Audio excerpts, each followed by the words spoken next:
أعوذ بالله من الشيطان الرجيم. السلام علیکم خواتین حضرات. ہم اکثر علم کی بات کرتے رہتے ہیں اور ہمارے ذہنوں میں بعض کا کنفیوژن سا یہ پیدا ہوتا ہے کہ جس علم کی رب بات کرتا ہے یا جس علم کی بات آپ صلی اللہ علیہ وسلم نے کی اور تلقین کی مسلمانوں کو علم حاصل کرنے کی، بلکہ اسے فرض کر دیا مسلمان پر کہ خواہ وہ مرد ہے یا عورت، ہر مسلمان پر علم کا حاصل کرنا فرض ہے. علم میں کوئی ڈفرینشیشن نہیں ہے. یہ تو ہم نے یہ کہہ دیا کہ صاحب یہ دینی علم ہے اور یہ دنیاوی علم ہے. در حقیقت علم جس سے انسان کو فائدہ ہو وہی صحیح علم ہے اور اسی کے پیچھے بھاگنا چاہیے. ہم علم کو یہ سمجھتے ہیں کہ یہ حصول روزگار کا ذریعہ ہے کہ ہم جب علم حاصل کر لیں تو پھر روزگار ہمیں مل جائے گا. علم کا اس سے کوئی تعلق نہیں. علم تو ہمارے اندر ویژن پیدا کرتا ہے. علم ہمارے مینٹل ہورائزن کو براڈن کر دیتا ہے. علم سے ہمیں یہ پہچان آ جاتی ہے کہ کیا اچھا اور کیا برا. علم ہمیں یہ سکھا دیتا ہے کہ اچھے اور برے میں تمیز کرنے کے بعد اچھے کو ایڈاپٹ کر لیا جائے، برے کو ڈراپ کر دیا جائے. یہ علم ہی ہے جس کے ذریعے سے انسان میں فہم و فراست، عقل و تدبر پیدا ہوتا ہے. اور جب وہ فہم و فراست اور عقل و تدبر حاصل ہوتا ہے انسان کو، تو پھر اس کے اندر ایک تمیز پیدا ہوتی ہے کہ اچھوں میں سے سب سے اچھا کیا، اور اس کو پھر ایڈاپٹ کرنا ہے. یہ ارج عقل ہی پیدا کرتی ہے. علم کا منبع رب تعالی ہے کہ اس نے ہی تخلیق کیا اسے. میں منبع اس سینس میں کہہ رہا ہوں. اسی نے عرش پر سے علم کی نہریں بہا دیں، اور جو علم کی نہریں بہہ نکلی ہیں عرش سے، ہم انہی نہروں سے استفادہ کرتے ہیں. یہ اور بات ہے کہ انسان چونکہ مکمل نہیں ہے، انسان میں بہت سی خامیاں ہیں، تو ہم اپنی کم علمی اور کج فہمی کی وجہ سے تھوڑے کو بہت سمجھ بیٹھتے ہیں. جہاں ہمیں تھوڑے کو بہت سمجھنا چاہیے وہاں ہم بہت کو تھوڑا سمجھتے ہیں. یہیں پہ گفتگو کے دوران ایک بار میں نے عرض کی تھی کہ روحانیت میں سخی کی تعریف یہ ہے کہ جب وہ کسی کو کچھ دے تو زیادہ بھی تھوڑا لگے، اور جب کسی سے وصول کرے، کچھ کسی سے لے رہا ہو، تو تھوڑا بھی زیادہ لگے. تو جس میں یہ صفت پیدا ہو جائے کہ دیتے ہوئے زیادہ بھی تھوڑا لگے، اور جب کوئی اسے کچھ دے تو اسے تھوڑا بھی زیادہ لگے، تو سمجھ لیجئے کہ وہ سخی ہے. لیکن ہم اپنی کج فہمی کی وجہ سے تھوڑے کو ہمیشہ زیادہ سمجھتے ہیں. یوگوسلاوین زبان میں ایک پروورب ہے کہ دنیا کو کبھی کسی علم والے نے یا عقل والے نے نقصان نہیں پہنچایا، نہ دنیا کو کبھی کسی علم سے بے بہرہ شخص نے اور پاگل شخص نے کبھی نقصان پہنچایا. دنیا کو اگر نقصان پہنچا تو کم علم اور کم عقل لوگوں سے پہنچا.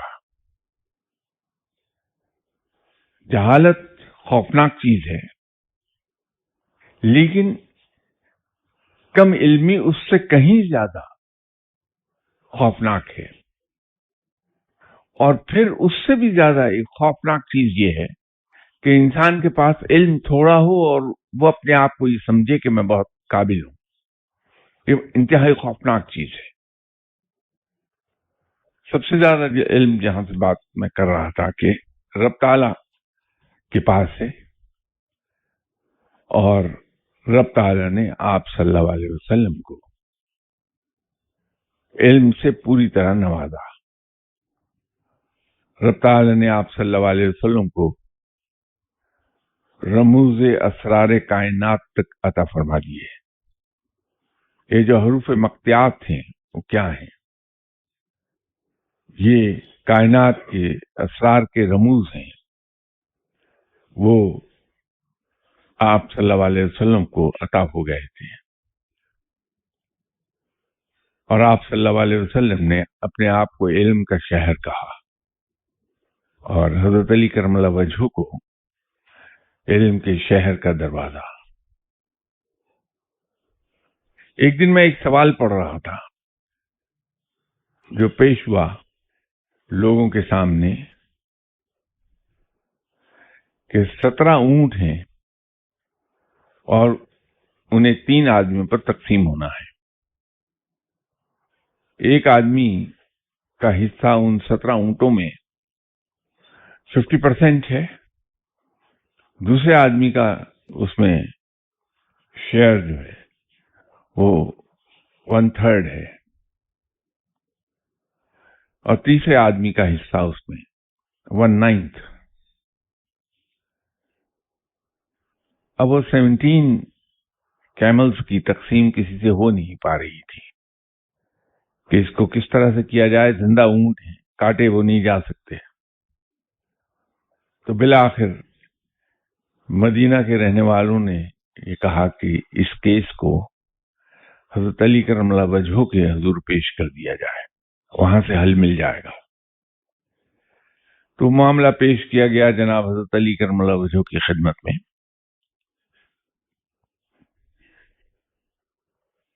تو آپ نے فرمایا کہ ٹھیک ہے، ابھی کر دیتے ہیں اس کو. آپ نے اپنے غلام کمبر سے کہا کہ میرا ایک اونٹ لا کے ان 17 اونٹوں میں شامل کر دیں. وہ ایک اونٹ وہاں آنے سے 18 ہو گئے. اس کا 18 کا 50% 9 اونٹ ہو گئے. تو آپ نے جس کا 50% اس میں شیئر ہولڈنگ تھی وہ 9 اونٹ اس کے حوالے کر دیے کہ آپ کے 9 اونٹ ہیں 50% شیئر 17 میں سے. جس کا 1/3 تھا اس کو آپ نے 6 اونٹ 1/3 کے طور پہ دے دیے کہ یہ آپ کے 18 اونٹوں میں سے 1/3 آپ کا 6 اونٹ بنتے ہیں. یہ 15 اونٹ دے دیے گئے. جس کا 1/9 شیئر تھا اس کا 18 اونٹوں میں 2 کا شیئر بنا. تو 2 اس کو پکڑا دیے کہ یہ تمہارے اونٹ ہیں. تو اپنا اونٹ واپس استبل میں بھجوا دیا. یہ علم ہے جو انسان کو عقل کے اس مقام تک لے جاتا ہے کہ جہاں انسان ناممکن گتھیاں بھی سلجھا دیتا ہے. لیکن اس علم کے حاصل کرنے کے لیے 2 بنیادی پری ریکویزٹس ہیں. وہ علم کی راہ پر جا نہیں سکتا انسان. ایک تو یہ ہے کہ جس طرح اسلام کے اندر ہر نئی چیز کو شروع کرنے سے پہلے اپنے آپ کو مٹانا پڑتا ہے.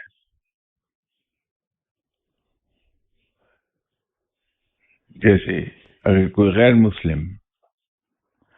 مسلمان ہونا چاہتا ہے تو سب سے پہلے نفی کرتا ہے، وہ کلمہ طیبہ پڑھتا ہے. وہ تو اس کی ابتدا وہ نفی سے کرتا، لا نہیں.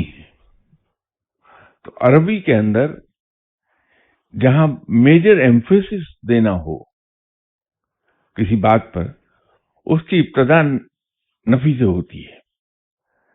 اسی طرح بہت اہم ابتدا نفی سے کہ اپنے آپ کی نفی کر لیا ہے. مسلمان ہونے سے پہلے انسان کہیں دیوتاؤں کا قائل ہوتا ہے، کہیں تثلیث پر یقین رکھتا ہے، کہیں مظاہر قدرت کو خدا مانتا ہے. تو کلمہ جب پڑھتا ہے تو سب سے پہلے نفی سے شروع کرتا ہے، نفی کرنی پڑتی ہے. تو جب آدمی علم حاصل کرنے لگتا ہے تو یہ بھی ایک بہت اہم پیش رفت ہوتی ہے انسان کی زندگی میں. یہ ایک میجر مائل سٹون آتا ہے انسان کی زندگی میں، بہت بڑا ٹرننگ پوائنٹ ہے کہ انسان علم کی حصول کی طرف چلا جائے. تو اس کی ابتدا بھی ہمیں نفی سے کرنا پڑتی ہے کہ ہم اپنے آپ کو جو کچھ بھی سمجھتے ہیں وہ سمجھنا چھوڑ دیں اور اپنے آپ کو یہ سمجھ لیں کہ ہمیں کچھ نہیں آتا. جس شخص کے پاس جا کے ہم بیٹھے ہیں علم سیکھنے کے لیے، وہی سب کچھ ہے بشرطے کہ وہ مجھ جیسا نہ ہو. تو اس کو جب ہم اتنا سپیریئر مان لیں گے تو اس کی ہر بات کو بے چوں چرا ہم تسلیم کرنے لگیں گے. یہی وجہ ہے کہ روحانیت میں تمثیلاً ایک بات کہی جاتی ہے جس کا مقصد وہ نہیں ہوتا جو الفاظ بتاتے ہیں، وہ تمثیلاً کہی جاتی ہے. ایک بات کو واضح کرنے کے لیے وہ جملہ استعمال ہوتا ہے کہ مرشد کو رب کا درجہ دینا پڑتا ہے. اس سے مراد یہ ہے، اللہ معاف فرمائے، شرک اس سے مراد نہیں ہے. مراد یہ ہے کہ جب جیسے ہم پر فرض ہے کہ ہم رب تعالیٰ کی ہر بات کو، مراد یہ ہے کہ جب جیسے ہم پر فرض ہے کہ ہم رب تعالیٰ کی ہر بات کو بے چو چرا تسلیم کر لیں، اس کی اطاعت کر لیں، اس پہ عمل کر لیں. اسی طرح اگر مرشد یا استاد جو کچھ کہتا ہے ہم اس پہ عمل کر لیں. تو جب ہم علم حاصل کرنے کسی شخص کے پاس چلے جاتے ہیں تو وہاں پر یہ قاف سے شروع ہونے والے الفاظ ہمیں اپنی ڈکشنری سے نکال دینا پڑتے ہیں. کب، کیوں، کیسے، کس طرح، کیا، یہ قاف سے شروع ہوتے ہوئے الفاظ ہمیں اپنی لغت سے ڈیلیٹ کر دینے پڑتے ہیں، ذہن سے نکال دینے پڑتے ہیں. تو جب ہم یہ سیکھ لیتے ہیں کہ اپنے استاد کے سامنے جب ہم بیٹھے ہیں تو استاد کی زبان سے نکلنے والا ہر لفظ ایز اٹ از ہم ایکسپٹ کر جاتے ہیں، تو پھر ہم علم سیکھنے کے اہل ہو جاتے ہیں. دوسری پری ریکویزٹ اس میں یہ ہے کہ وہ جو میں نے اپنے اندر میں اور انا کا بت پال رکھا ہے، جس کی میں پرستش کرتا ہوں صبح شام، اس بت کو توڑنا پڑتا ہے سب سے پہلے. یہ جو میں اور انا کا بت ہے، ہم سب نے، میں نے، آپ نے، سب نے اپنے اندر بہت سے بت پال رکھے ہیں. ہم میں سے ہر آدمی ان بتوں کی پوجا کرتا ہے. یہی وجہ ہے کہ ہم اپنی ذات پر تنقید برداشت نہیں کرتے ہیں. ایک زمانے میں جب ہم اسکول میں پڑھتے تھے، کلاس 8 اور 9، تو ہمارے ٹیچر ایک دن ہمیں خوشامد کے بارے میں کچھ بات چیت کر رہے تھے. تو انہوں نے فرمایا کہ ہم میں سے ہر شخص خوشامد کا خوگر ہے. ہر شخص خوشامد مانگتا ہے کہ میری خوشامد کی جائے، اور جو آدمی کہتا ہے کہ میں خوشامد برداشت نہیں کر سکتا، میں اس آدمی کو پرے ہٹا دیتا ہوں جو میری خوشامد کرنے لگے. وہ اس دعوے کے باوجود خوشامد کروا رہا ہوتا ہے. تو انہوں نے ایک ایگزامپل دی کہ اگر کسی جگہ کوئی ایسا آدمی آ جائے جو پہلے ہی دن سب کو بتا دے کہ میں خوشامد پسند نہیں کرتا اور خوشامد کرنے والے کو میں ویسے ہی دفتر سے نکال دوں گا، تو لوگ خوشامد نہیں کرتے. لیکن کہیں نہ کہیں کوئی ایک آدمی ایسا ضرور ہے جو جاتا ہے اور جا کے سلام کرتا ہے کہ صاحب واہ مزہ آ گیا. میں نے دنیا میں آپ واحد آدمی دیکھے ہیں جو خوشامد نہیں پسند کرتے. لیجیے خوشامد ہو گئی اور اس نے بھی اسے قبول کر لیا. تو یہ خوشامد کا بت ہے ہمارے اندر، کہیں علم کے تکبر کا، کہیں دولت کے تکبر کا بت ہے ہمارے اندر جسے ہم نے پالا ہے، کہیں ہمارے اندر سٹیٹس کا بت ہے جو ہم نے پالا ہے، اور ایک انتہائی خوفناک تکبر ہم پالتے ہیں جو میرے نزدیک ان تمام جتنے بھی تکبر ہیں ہمارے اندر، علم کا ہے، دولت کا ہے، سٹیٹس کا ہے، کثرت اولاد کا ہے، ان سب سے زیادہ خوفناک تکبر عاجزی کا تکبر ہے کہ ہمیں یہ تکبر ہو جاتا ہے کہ میں بڑا عاجز ہوں. یہ سب سے خوفناک ہے. اور جس کو عاجزی کا تکبر زیادہ ہے وہ اپنی طرف کسی کو انگلی اٹھانے نہیں دیتا. تو ہمیں یہ بت اپنے اندر سے نکال پھینکنے پڑتے ہیں علم کی راہ پر چڑھنے سے پہلے. یہ پری ریکویزٹس ہیں. جب ہم یہ پوری کر لیں تو پھر علم کے سیکھنے کا پروسیس جاری ہوتا ہے. میں لوگوں کے پاس بہت جاتا ہوں، جہاں کہیں مجھے خبر مل جائے کہ نیک آدمی ہے وہاں چلا جاتا ہوں اور جا کے اس سے ایک ہی ریکویسٹ کرتا ہوں کہ بھائی مجھے روحانیت کا علم عطا کر دیں، مجھے ولی اللہ بنا دیجیے. somehow or the other کوئی بیچارہ مجھ پہ 40 سال محنت کر لیتا ہے، کوئی 50 سال، کوئی 80 سال مجھ پہ محنت کرتا ہے غریب، لیکن آخر میں وہ ہاتھ باندھ کے کھڑا ہو جاتا ہے کہ تم ولی اللہ نہیں بن سکتے. تو جب سوال کریں کہ بھائی میں کیوں نہیں بن سکتا، میں بھی تو آپ ہی جیسا انسان ہوں، میرا بھی وہی رب ہے جس رب نے آپ کو ولی اللہ بنایا، تو میں کیوں نہیں بن سکتا؟ تو عجیب جواب آتا ہے اور ہر کوئی ایک ہی جواب دیتا ہے مجھے کہ جاؤ پہلے اپنے اندر سے یہ انا ختم کر کے آؤ، اپنے اندر سے غصہ باہر نکال پھینکو. تمہارے اندر جو یہ طمع اور لالچ چھپی بیٹھی ہے، اس طمع اور لالچ سے پہلے جان چھڑاؤ اپنی.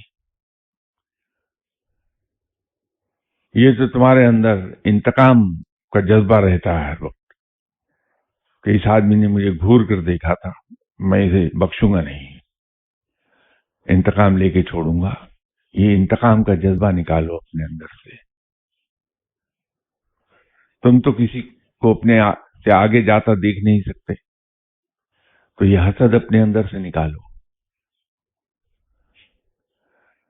تو میرا ایک ہی جواب ہوتا ہے کہ یہ تو سب میرے اندر ہے ہی نہیں جو آپ مجھے بتا رہے ہیں. تو جواب یہ آتا ہے کہ یہی تکبر ہے،